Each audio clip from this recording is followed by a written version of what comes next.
gonna talk about video games today. I liked Splatoon 1, I liked Splatoon 2. Hey, we've run this rodeo already, nah? So Splatoon games are the sorts of video game type products your boy gets behind like it's none of your business. They're fun multiplayer focused games with a unique set of gameplay systems. Splatoon is uncommon, it's different. There's really not much to compare it against appropriately. Both games come packaged with dope single-player campaigns, a series of hub worlds and levels showcasing some of the best modern Nintendo brand single gameplay element 3-tiered design on offer right now. It's splatting, it's platforming, it's splatforming. And yeah, there's tons of other stuff, but I've already made 2 videos about these games already, and what I really want to communicate next is that on top of what's already enough, Splat 1 and Splatoon have both been graced in their life cycles by the stay of constant updates. Sometimes these updates are as simple as balances or new weapons and clothing, but sometimes it's bigger chunks of data, like whole stages and even, get this, freaking game modes. In advance, just for any real hardballers out there, I'm sorry for the mismatched gameplay footage over this part. Very high likelihood that I'll be playing footage of Splatoon 2 while discussing Splatoon 1 here. Sorry if that bothers you, but hey, you eat what you chew. So at launch, Splatoon 1 only had one ranked game mode, Splat Zones, similar to Turf War but timed.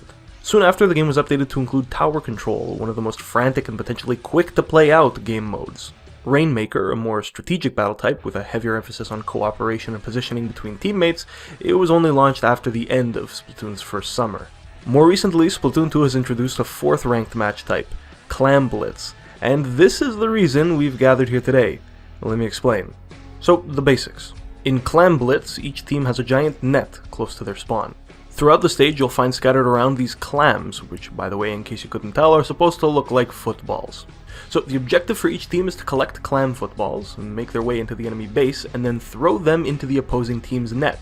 The first team to completely fill the other's net wins. So there's a lot to think about here. Not only do you need to push forward and make safe way for your team into the enemy base to launch their clams, but just as important is keeping the pressure on the enemy and prevent them from venturing too close to your net. Also, key factor I left out, you have to manage building super footballs. So the nets, it's not actually as easy as just throwing the clams at them. The net actually has a shield that needs to be broken down first, then it opens up and catches your lobs. To break through the shield, you need to use a super football, which you get for collecting 10 regular clams throughout the arena. But this comes with some drawbacks. Part of the draw to Splatoon, to me at least, is that the reloading mechanic is embedded within a stealth system. When you dive into the ink, so long as you don't move too quick, or if you're just a cool kid like me that uses the Ninja Squid perk, you become totally invisible. Nobody can see you on their map or on screen. But in ranked modes, whenever some player is holding a match-type critical item, like the Rainmaker or a Super Football, their position, or rather the position of the item they're carrying, is now marked on the map for all to see. In addition, visually you can't hide either, as the ball doesn't dive into the ink with you.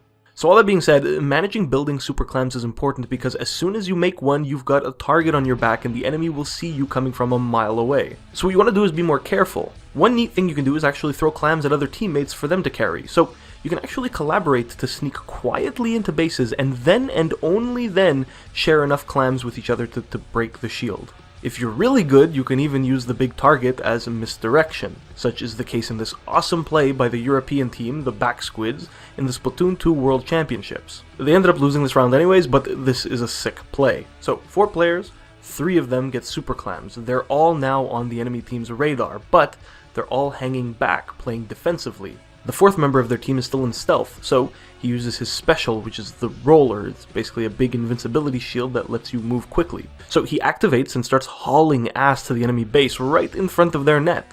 Now, one thing you can do in Splatoon is you can, at any point, open your map and choose to spawn in on either any of your teammates' positions or on the spawn beacon. So this guy's in the enemy base, 3 dudes hanging tight with shield-breaking super clams. Suddenly, they all choose to warp to their boy who just snuck in. They fly right in, none of them having to do the dirty work of clearing the path themselves.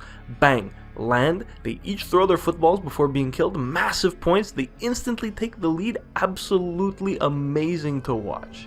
When my hat's in the ring, I play a little more carefully. When you're playing with randos in ranked, it's hard to work together, so I rely on myself to make ways in, to collect clams, and if my teammates so please, they can follow and share the job and the cover and the attention to our surroundings, or hey, whatever, they can spawn in if I manage to crack open a shield. And hey, I'll do the same for them, you know? Clam Blitz is a really fun mode. It's hands down my favorite.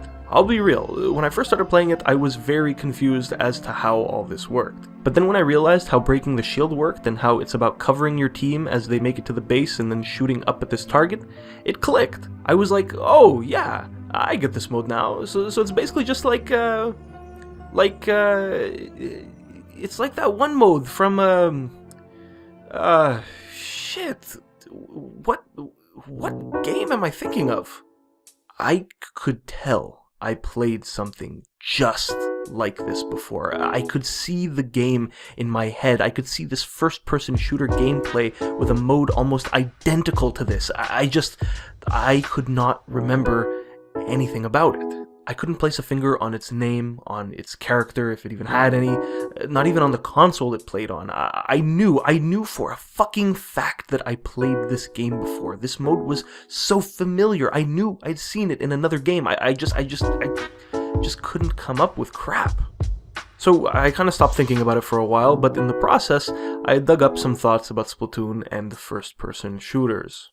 So, some freaking dirt suckers, as soon as Splatoon came out, these guys dropping in saying stuff like, Splatoon is Nintendo's response to first-person shooters like Call of Duty. And even today, you can find tons of discussion trying to compare the two. People trying to make purchasing decisions or ask why they should play one over the other. Like, guys, the fact that these conversations exist is a disservice to both games. This is a wrong take. Let's get this out of the way. Splatoon is nobody's answer to COD. It's not in any way meant to overlap with those types of shooting games, not in aesthetic, not in gameplay, not even in freaking market. If this was the case, rather than just a few very unique game modes, you'd see all sorts of stuff crammed into it just because, hey, that's what the other guys do. You'd see free-for-all, team deathmatch, demolition, search and destroy, capture the flag, the list goes on. You'd see single-player performance ranked over team. You'd see shooting gallery single-player missions rather than those more in line with what you'd expect from a platformer. Splatoon may be about, yeah, shooting ink at other squid kids, but otherwise it shares nothing in common with these sorts of FPSs. It's not trying to compete with them, it's not trying to be them. Ring, ring, ring, it's Call of Duty calling. Oh, looks like Splatoon isn't gonna pick up because it's not the answer. Wanna know what Splatoon is really about? Hey, I made a whole video about that, so let me summarize for you real quick. Splatoon does a lot of things, it has a lot of things, but above all else, what each element of the game feeds into is its true goal: building a strongly engaged, self-contained, game-focused community. How does it do that? Two main things: accessibility and network features. Mix them together, you get community, simple as that. How? Okay. The game itself is incredibly easy to pick up and understand.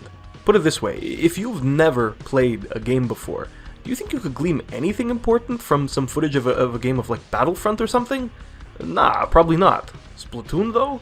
Oh yeah, that's easy. Just look at the colors on the ground, on the enemies, on everything. That gives you all the information you need. Can't figure out dual stick aiming? No worries, there's some gyro to ease that vertical tension, fam. Splatoon, accessible, done. Then, operating at the same level but in a whole different way, you've got these network features. A blanket term I'm using both for social network kind of stuff, but also other features that are tied for seemingly no clear reason to online connection. You've got drawable messages that appear over characters' heads and plastered to walls in the hub world. You've got votes that split up the entire player base from time to time. You've got ways to order clothes by looking at the character models of other players. Cool networking stuff goes on in the hub area, activities and events that make you feel banded to the people you've been playing with. And so what's great is that these two sides of Splatoon will drive traffic to one another. Playing the game will make you want to exit to collect bonuses. Being in the hub world will make you stop to take in the player messages. Maybe even write a message of your own. You'll take in the shopping, the clothing inspection. It'll help you get the right gear to get back into the action, into the game. Boom, you've got a loop. You play, go back to hub, you interact, you play, and so on and so on. Poop scoop loop provides hoop. I am stuck. I am. I live in my brain school. Now, all that comes from Splatoon 1 and got carried into 2, but 2 adds some stuff of its own. I mean, check this out. Splatoon 2 adds a 4-player zombie kind of horde survival mode called Salmon Run. Lots of fun. It teaches you new playstyles you wouldn't bother with otherwise. All the mini-bosses test certain skills. I wouldn't be the first to argue that it's annoying that secondary weapons never rotate, but whatever. So how did they adapt this mode to the community building loop the main multiplayer component has? Easy. By limiting its availability. Yeah, you ever hear of this thing called supply and demand? Cause I didn't. I was no freaking business student. Show me some computer science, I got you, fam. So let's talk about weighted networks, game theory, and balancing. So this is pretty wild, but when planning the layouts of road networks, you can actually use game theory to model traffic and determine the balances of networks. See, when a lot of people traverse a network, they eventually reach some sort of equilibrium. Now here's the issue, there's different kinds of equilibrium. So pulling examples straight from school, imagine this road network. The weights on the edges represent the cost of taking them, and the variables x and y refer to how many people are on that road. So basically some have static costs and some cost more depending on how many other people are driving there, aka traffic slows you down. Say you've got 200 dudes want to drive from city A to city B. Alright, now you've got a social optimum equilibrium where 100 take one path and 100 take the other. Now, this is the best case for everyone. This is why the traffic is also in what's called a Nash equilibrium, meaning no person has incentive to switch and take a path other than the one they're on. Basically, if a driver from one route switches to the other, they'd only be increasing the traffic and cost of taking the road they're switching to. So everyone is happy, everyone has as low of a driving cost as possible. So brace yourself, and this is something that's real and that's been observed. Introducing Brace's paradox, which proposes that adding more options to an already balanced network can actually lead to worse results. So for whatever reason, you decide to add a new road to this network with a zero cost. Uh-oh. Now, due to some tricky game theory crap, the social optimum, the traffic distribution that's best for everyone together, is no longer in Nash equilibrium. Meaning, from an individual's perspective, they have more incentive to switch routes than remain in the case where it's split 50-50. The Nash here, the equilibrium where nobody would change their strategy because it would either increase their cost or decrease that of their opponent, is actually this, where all drivers take the exact same route. Sadly, this smears the cost for all of them. Ouch. So what's the point of all this shit? Well, like I said, and like your Brace said, adding options can actually cause the equilibrium in a balanced network to change to everyone's disfavor. This is real. Traffic can be worsened by adding roads. Prisoners can reach unsocially optimal sentences, and get this, people can have less fun. So a lot of people complain about how Salmon Run isn't always available to play, how it's only online for a few hours at a time and then becomes locked. But what most people don't realize is that what the game's administrators are doing is toggling between this and this to ensure that everyone has as much fun as possible. By using principles of game theory and this weird traffic paradox, they can attempt to control the flow of players between modes to sort of fluff up the numbers of people playing a mode that would otherwise disinterest people after a few rounds. Imagine if Salmon Run were always available, what would be the consequences? Well, some people would probably play it exclusively, leaving less people playing the regular competitive multiplayer modes. You'd basically be splitting up the community. There would be a subset of people who only cared about one half. Also, the nature of Salmon Run as a survival kind of mode means that, unlike the always evolving competitive games, you'd have a lot of people get their fix and then not play anymore. It's not its fault, it just gets old much faster than the main game. This means, hey, as a buyer, you may have just gotten this game, but the player base for one of the modes is dead, and now you're not getting your money's worth. You can see this in effect today if you try matchmaking in any of the more complex, always available modes in an old Call of Duty, like Search and Destroy or Demolition. There's not enough active players to keep these modes living, and nobody's playing them anymore. The people that are left still even on the game are only interested in basic stuff like Team Deathmatch, and so that's all the game really is. So here's what Splatoon 2 accomplishes by managing Salmon Run the way it does. It ensures that there's always people with interest in playing the mode, and more importantly, it will drag people away from other modes only temporarily to play. Since Salmon Run isn't always available, if you happen to be playing when it is, you have more incentive to play it. It's a better way to capitalize on your time than just playing modes you'll still be able to partake in later. This is where Social Optimum and Nash come face to face. Not only do you have incentive to play this over that, but so does everyone else. And this is good for you and everyone else because it means that there's always going to be a reliably large amount of players in this mode when it's on. You won't have to wait long to matchmake because everyone's here now. So easy enough to understand, but you could imagine after quite a while this still getting old. After a few rounds, not really feeling it anymore. Well, that's where additional incentives come in. That's why every opening of Salmon Run has a different weapon rotation, a different stage, and why every month there's a new special piece of gear that can only be unlocked for playing the mode enough in that month. This delays that dying off effect by giving both inexperienced and well-experienced players reason to continue playing. Whether it's just playing the mode itself or going for the unlockables, there's always something that can uniquely be done every time the Salmon Run gates are opened. Impressive most is that it does this without harming its community or without forming one of its own. And that's dope as hell. After all, Splatoon is about building a strongly engaged, self-contained, game-focused community. You don't want to risk harming that in any way by making, say, a spin-off mode that's as strong as the main stuff, so you limit the audience's access to it. Bada bing. And this, it got me thinking about other sorts of self-contained communities I'd been a part of, and I started to realize something. But whoa, wait, hold on a sec. Back to multiplayer, back to Clam Blitz, the game where you go around with your team defending your base while trying to sneak into the enemies, and then work together to break down a suspended target, a game mode I could swear I'd played before, but couldn't remember where. Turns out the problem was I was thinking of these sorts of things, when really I should have been thinking, well, Laval. Laval is a giant freaking place on the north shore of Montreal. It's populated entirely by freaking greasy-ass Greeksters and Italians, so aside from having a really good bus system, it's basically my personal hell, and I'm 99% certain it's where I will fucking die. So as a greasy-ass Greekster Italian, as you could imagine, as a kid, I got invited to a lot of cousins' birthday parties out there. Still doing the modern age, let's be real. And one popular destination for such events was, and is, the underground establishment right next to a bingo parlor, the lasertag joint known as DarkZone Laval.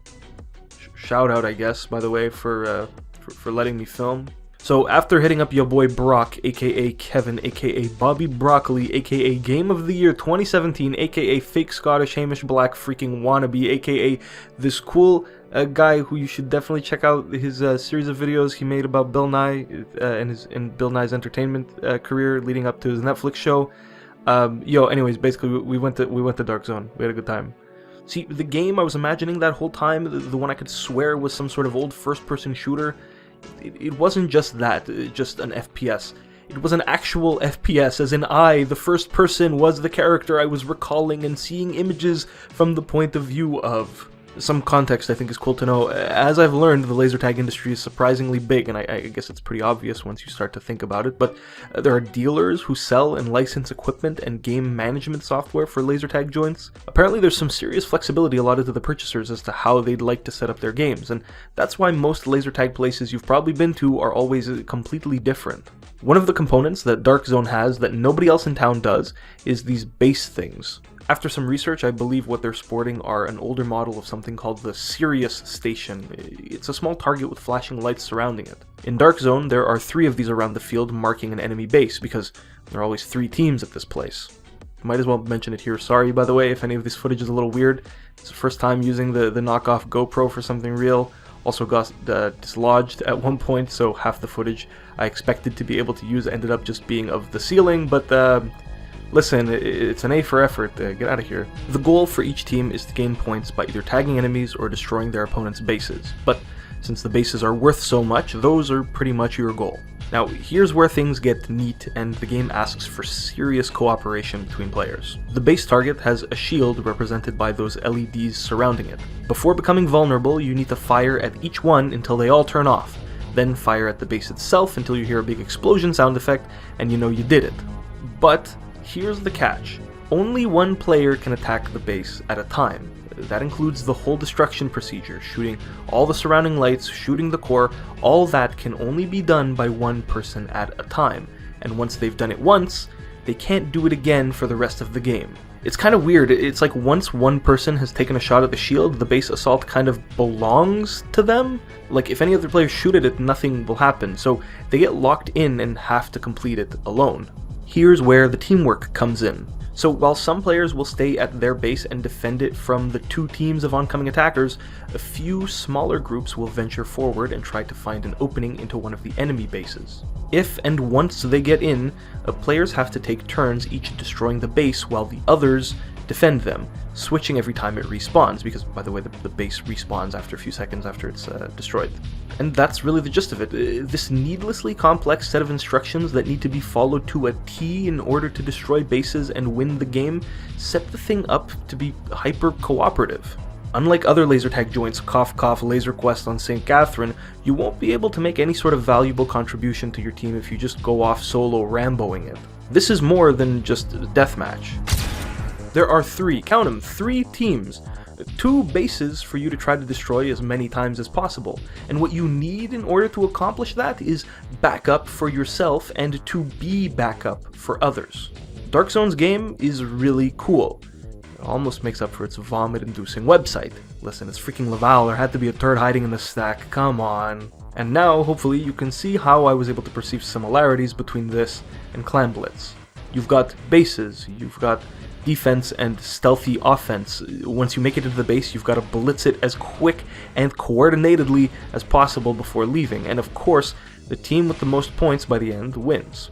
It was really wild to be able to make that connection and to resolve that this game mode in Splatoon did something that I couldn't think of any other computer games doing, but was the staple of a real-world game at a real-world place I played many times as a kid. And so that got me thinking about some of Splatoon's other game modes. I mean, I already knew that some of them took inspiration from a category of games including summer camp and elementary school games, which, by the way, should probably have a proper title, but anyways, I knew this. It's easy to recognize. I mean, straight up, let's do it. Rainmaker? Easy. It's capture the flag. You pick up the Rainmaker and you've got to take it to the enemy base without it getting stolen. Splat zones? It's just King of the Hill. The team that holds the 1 or 2 zones the longest wins. Tower control, get this, is Nintendo flexing their creative juices by mixing both King of the Hill and Tug of War. The game is won by holding the tower for the longest, but unlike the static splat zones, which are in the middle of the level, the tower moves along a path towards the goal while you have it. The goal being in the enemy base, though, means that the further you make it, the more your efforts are stretched thin and the better a chance your opponents have to take it from you and pull from the other side. Genius stuff. And then of course, following that, the basic mode, Turf War, that's just plain Tug of War, albeit with one twist. 2 sides are pulling, as it were, on each other's turf until time runs out, and then the match is called. So obviously there's no chance for a knockout victory here, but what makes it special is that it's timed. Really, what matters most are the actions in the last 30 seconds of the game, the actions whose impacts the enemy players might not have time left to paint over. And that's all of them. Of all the game modes in Splatoon, not a single one develops upon some idea from Call of Duty or Battlefield or any of those guys. Instead, they draw their rules from games you used to play as a kid at school and at summer camp. Yo, what's up? Random insert, middle of this video. So, I haven't been to this park since I was in summer camp. It's the last park on Earth I knew that had tall swings. They've replaced them with these short swings. You can't have fun on this. The heck, man. Kids these days don't even know the thrill of almost dying every time you go up and down on a swing. Come on, it's ridiculous. So, camp and grade school games are interesting, to me at least, for 2 reasons. 1, their origins. Many such games, such as Tug of War, can trace their roots back to ancient sporting events. Others can't really be traced, as they often seem to come from no common ancestor, but instead a series of convergent evolutions. There was a tennis ball game we played at my elementary school called Murder Ball that I was looking up online a while ago. After a hard time finding any documentation about it, I stumbled upon a Wikipedia article and learned that the most common name for it was actually Butts Up, and that it was played in many schoolyards going by many different names. I always assumed some adult taught us the game in gym class or something and then we just played it on our own, but this was a neat lesson in that most of these types of games were invented by kids and survived by word of mouth. I mean, between when I started planning this video and now, the Wikipedia page has actually been edited to remove most of the game's aliases, citing the reason to be the list of popular names was excessively long. Just a quick tangent that nobody cares about, but addressing Wikipedia contributor The Brave Celery directly, I think this is a mistake. Removing these popular names for the game actually made it much harder for me to find it from a Google search later. When it comes to word-of-mouth kids games like this, I think all names should be preserved as content on the main page. It's part of the game's history. I mean, my school had a variant called Baby Ball that I see no reference to here, and I may as well be the only person who freaking remembers it. So without keeping these names and part of the game, parts of the people who made it and played it, it gets lost. Don't do this crap, you freaking celery stick. I don't care how brave you are. Which brings us to the second reason these kinds of games are so interesting: their gameplay and motivation/goals. Much like games in Splatoon, camp games are quick, short, and focus on one or two rules. Most of the games I played at my summer camp, Frimus, always had the same goal. For instance, play until time runs out, aka play until recess is over or until camp is over. Points don't matter, they're not tallied. Maybe you get a sense of who's performing better, who's most athletic or whatever, but ultimately, it doesn't matter at all. The motivation, the objective, playing until time runs out, is other words for play to have fun. Have fun while there's time. Just have freaking fun. These games are just time wasters. Fun, but motivating for no other reason than that there's something to do with time. Tie that back to their origins, to the fact that so many of them go by so many different names, that naming them was part of the course of playing them, that often their rules were made up as you went along, that the process of playing these games meant first collaboratively inventing them, all in the interest of just spending time having fun with friends. This starts to take us out of the realm of games with strict rule sets and mechanisms and win and lose states and payoff matrices, and into a world where you automatically win just for participating. This is the world of social activities, spending time having fun with friends, no winning, no losing, just a way to spend time. So there's something to be said about the fact that of all places to take inspiration from, Splatoon picks these. I mean, remember, Splatoon's goal is ultimately community, and the goals of camp games within the setting of camp is to, you guessed it, build bonds between campgoers and form a community. Camp is a really weird experience. You're not with the same group of kids you spend most of the year with at school. The guardians aren't adults trying to teach you anything, they're teenagers with CPR training and way too high of a sex drive for each other. And hey, in my case, it's probably in a different language too. So the social nature of these games serves to help people to get to know each other, to have fun, and learn how to best behave around others, find out who operates on the same fun wavelength as them, and form friendships. Maybe you split people up by arbitrary characteristics like age or favorite food or whatever, and then ask them to compete. But really, none of this is about competition. It's about using a forced sense of pride as a catalyst to community engagement. In case you didn't realize, this past little bit has been just as applicable to summer camp as it is to Splatoon. That's what I'm trying to get at here, as well as how freaking cool that is. Splatoon isn't Nintendo's answer to first-person shooters. It's their answer to summer camp. As if, you know, it wasn't obvious enough given some of its stages and how both games were released at the start of summer, but hey, better late than never. Splatoon is a summery game. Summer is its main theme. I'm an idiot for not really grasping that sooner. I mean, obviously, I knew it was part of its aesthetics and theming, but I didn't realize it was also part of its gameplay, and that's cool to figure out. Summer camp, that's what it's trying to be. That's why its game modes are the way they are. That's why it's so unique and accessible. That's why it tries to control the flow of its players by artificially limiting access to certain modes. And that's why I finally realized it's one of my favorite games. Summer camp meant a lot to me growing up. Originally, I went to a less social camp, a much more competitive, karate-themed one where I got bullied to hell and back and eventually got my wrist broken by a kid. It's only after leaving that one and going to a new camp, one with real monitors and fun games and cool activities, that I realized how chill it was to just hang out every day with people under the guise of playing games the whole time. Now, Splatoon just barely scratches the surface here, and now having realized what it's really going for, all these memories of much more competitive camp games are coming to mind. I'm really looking forward to seeing where the Splatoon series takes things next, how weird things will get, because the source of inspiration this pure is bound to be good. It's abundantly clear now to me that this was deliberate, and that summer camp type games were used as an inspiration for Splatoon on purpose. They're quick, they're proven, they're not overly aggressive or competitive, they're friendly, and their purposes within the grander context of summer camp align precisely with the goals of game modes in Splatoon's multiplayer. Hijack those principles? Why not? Friends, relatives, thank you for stopping by. I really wanted this to be a shorter video, but oof. See y'all on the flip side of that Nintendo Online Paygate.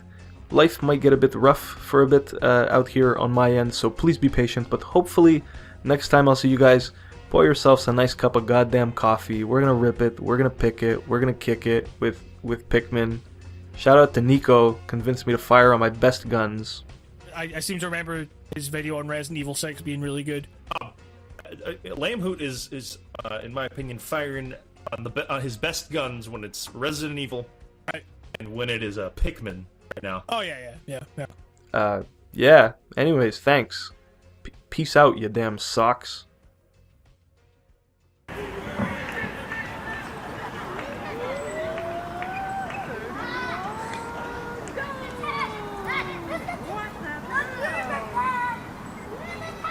Why didn't you slide? Because my butt. Oh. Butt. Going Exactly like this. My butt is exactly. well, yeah. What's up, boys and girls? How you doing? Hello, and welcome to the end screen. Let me just adjust this. Guys, this is very bad. So here we are. As you know, the good old joke. Whoa, my videos are such shit that I record them in a bathroom. This is just, sometimes life takes you down a road you don't really expect. I came really close to actually sitting on the toilet. You can't see it, but I'm afraid to raise it, but my laptop here with Audacity open is recording. That's my laptop sits on the toilet. Anyways, why are we talking about the bathroom? Oh, because it's interesting, I guess. Whatever. Anyways, first off, just wanted to mention I ran over it brief, but no, it's true. I was listening to the Writing on GamesCast, as I do in the background at work whenever there's a new episode, and Nico mentioned something about me, and he was like, yeah, he like LambHoot's firing on his best guns when he's talking Resident Evil and Pikmin, and I was like, you know what? And then I kind of stopped and I was like, yeah, looking back, I kind of had I started those a long time. The intention was to make them a series 2-3 years ago, and that never really worked out. But then I kind of realized yeah, you know what? I have a lot of fun when I make those, so why not just why haven't I finished I've done Resident Evil all the way. Why haven't I finished off Pikmin? There was so much I wanted to say about Pikmin 3. So yeah, so here's the problem. When I wrote that video, I was really thinking, okay, I'm gonna drop everything next. I'm gonna do Pikmin 3. There were a couple of other things I wanted to do, but I was like, I'm dropping it, Pikmin 3. Here's the problem. Working right now on my Game of the Year list, okay? So as you guys know from last year, my Game of the Year list is a little bit unconventional.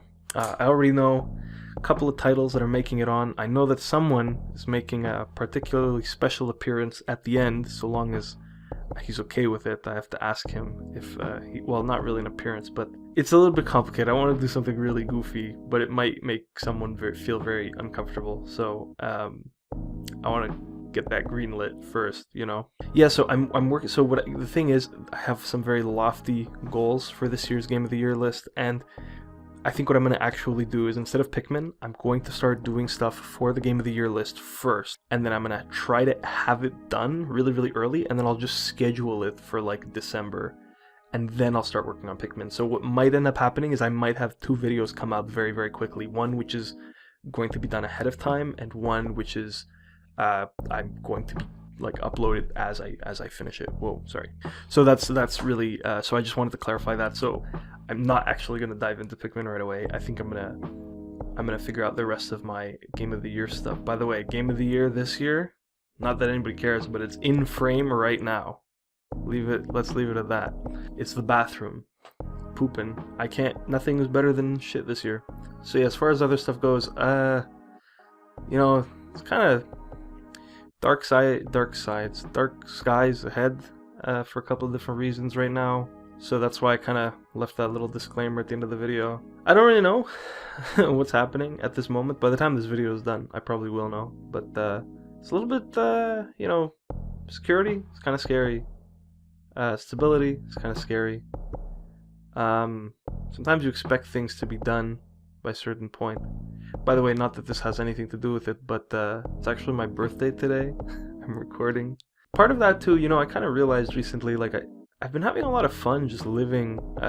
You know, these hobbies take a while. Writing, I really delayed for a while for a couple of reasons. But then there was like a few days where I was like, oh, I'm going to write tonight. And then something, like an opportunity arose last minute. And I was like, yeah, you know what? No, I'm going to hang out with people. So I've been living life. And by that I mean drinking a lot of beer with a lot of different people at a lot of bars.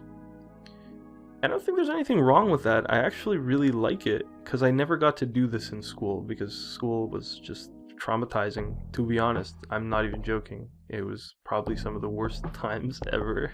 But yeah, so that's kind of been delaying some work too. I've just been like hanging, like last night I was gonna do some voiceover, and then I wanted to go buy some shoes first, and then I knew that my sister's school was near there, so then I just hit up my sister, and then we met up with a friend of mine, and then I was like, you know what, I'm not doing VO, I'm gonna do VO tomorrow on my birthday when I'm all alone in my apartment. Because like that's the thing, I kept pushing the VO off and off and off, and I was like, you know what, I'm gonna put my phone on silent for my birthday. Nobody's gonna message me. I don't care. Like, I'm off the grid until this is done. I'm gonna do this, and then I'm just gonna edit today. I have nothing else to do, so this has nothing to do with anything, but yeah, just having a great time. Here we go, talking about the Splatoon and camp. I really like this video. It was fun. I hope you guys liked it. It was I revamped my writing process. It's much more structured now. Here's what I did. Normally I make a really loose outline.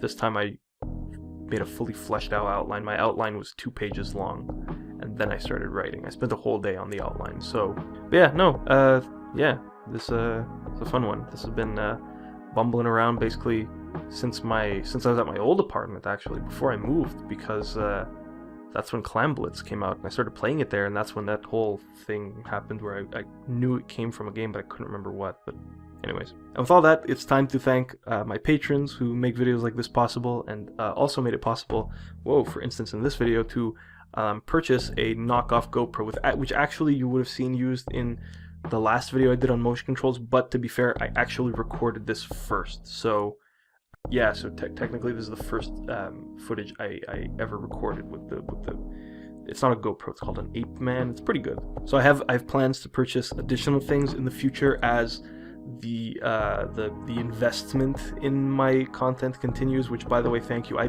noticed recently I got a few more patrons, so I don't know what I've done, but thanks so much. So basically my next goal is to get a VR headset. I've been thinking very hard, doing a lot of research. Originally, I was planning on getting a Microsoft mixed reality headset, which is Microsoft's like proprietary headset framework. It's kind of, I'm not exactly really sure what it is, but there's a bunch of different manufacturers who make them, and they're pretty cheap and they're also pretty good. Except recently there's been some news that they're not as good as they could be. But as far as room scale goes, it's the cheapest room scale solution. But anyway, so I'm not actually sure now. I think I might go for it. This is obviously a lofty goal, but there's a particular video I have planned about VR that nobody has done yet, and I can't believe nobody's done yet, and I'm so hyped to get it done. But I basically need the technology first, and I'm a little bit hesitant to just dive in because I also don't have a game ready PC right now, and so that's something I would do for myself. I'm going to get my own PC, but the VR heads, like plus VR, that's a big deal, so I'm kind of relying right now. I'm gonna wait until I have enough saved up just from Patreon and AdSense revenue to, you know, pop that balloon. But yeah, so y'all know who you are, and I'm about to remind you of your names. So, and now just let me cut to some other footage so you just don't see me reading off names on my computer because I forgot to write them out on a paper. So, and it's really awkward if I just sit there. So, special thanks go out to Chris Broom, Disgruntled Mushroom, Vinjock, Samuel Kingma, Grant Whalen, oh baby yeah, Isaac Holland, Ari, Zach Frazier, Hat-Wearing Gamer, Tito's, Nathan Walker, Cosmic Crown, Final Blue Man, Austin Green, Just Wally. I don't like. Do you want me to say Wally, or do you want me to say Just Wally, or do you mean Wally? Can you answer me, please? Because every time I read your name, I'm like, wait, am I supposed to just say Wally? I don't know. Matthew Steven, Andrew JD Lumert, Ivan Martinez, Miles with a what? Miles, what are you doing? Miles, aren't you still in school? Yo, okay, straight up, if any of you guys are like still in school, don't give me money. Spend your money on things you need. Save your money. I don't mean to be calling out Miles in particular. Miles, I'm not trying to like, I mean, I don't know, man, but this is really awkward that it landed right on you. But so just as a general message, listen, guys, if you're students or you're like in a weird place in your life and there are better things you could be spending your money on, do not like end your patronage of this whole situation. Like, stop. I'm not kidding. It is not good. Like, do not spend your money on that sort of stuff. Or on me. I mean, I don't know, patron other people if you, but I look like, guys, like, really don't I really don't need it that much. It's just like a nice bonus. Yeah, no, if you have anything you could be like spending your money on other than this, like, do that instead, please. Seriously consider not being a patron of me if you think you could put your money to better use, or if you're in a tight spot, or like for real.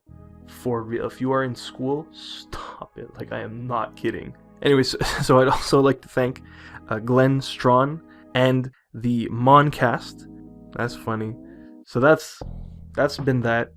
Thank you guys so much. Your generosity is really, really appreciated. Again, please do not feel the need to be generous if there's any, look, I can't help but empathize with you if you're a student. So, look, if you're in school, guys, don't get a cool degree, then you can pay me whatever you want. I don't care. Chill. I don't know. That's been that. Thanks, y'all.